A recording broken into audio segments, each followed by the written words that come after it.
பழைய ஏற்பாட்டில் தூதர்கள் பேசியிருக்கிறார்கள், தூதனானவரும் பேசியிருக்கிறார். இப்ப பழைய ஏற்பாட்டில் வாசிக்கிறீங்க, நீங்க ஒரு தூதனை குறித்து வாசிக்கிறீங்க, அவர் நார்மல் தூதனா இல்ல தூதனானவரா எப்படி நாம கண்டுபிடிக்கலாம் அப்படின்னு சொன்னா, இந்த தூதனானவர் பாத்தீங்கன்னா பேசிக்கிட்டே இருப்பார்.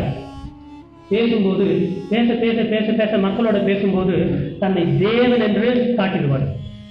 உண்மையில பேசுவார். உண்மையில என்ன நான் என்று பேசுவார். இதை நார்மல் தூதன் என்ன பேசுவார் தெரியுமா? தேவன் சொன்னார், கர்த்தர் சொன்னார், நீ ஒரு குமாரனை பெறுவாய், அப்படியெல்லாம் பேசுவாங்க.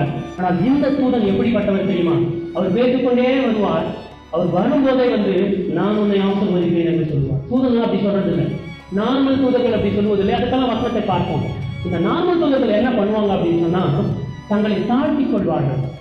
எப்போ மனிதர்களிடம் பேசும்போது கூட தங்களை தாழ்த்தி, என்ன நீ வணங்காத, நீ யாரை வணங்கணும்? தேவனை வணங்க வேண்டும் என்று சொல்வார்கள்.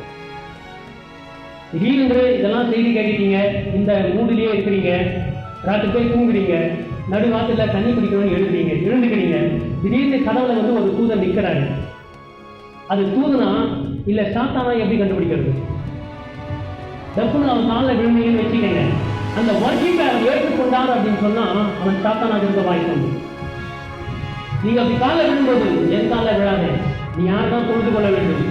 தேவனை தான் தொழுது கொள்ள வேண்டும் என்று சொன்னாங்க அப்படின்னா அவன் தான் உண்மையான நார்மல் தூதன்.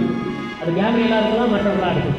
ஸோ அதனால தூதர்கள், இந்த தூதனானவருக்கும் நார்மல் தூதருக்கும் வித்தியாசம். இந்த தூதனானவர் தேவனை போல பேசுவார், இந்த தூதனானவர் தேவனை போல ஆசீர்வதிப்பார். இந்த தூதனானவர் தனக்கு வர்ஷிப் பண்ணும்போது அதை ஏற்றுக்கொள்வார். ஆனால் இந்த நார்மல் தூதர்கள் ஏற்றுக்கொள்ள மாட்டார்கள். ஏனென்று சொன்னால் அவர்களும் யாரை தான் தொழுது கொள்ள வேண்டும் என்று சொல்லுவாங்க? தேவனை தான் தொழுது கொள்ள வேண்டும் என்று சொல்வார்கள்.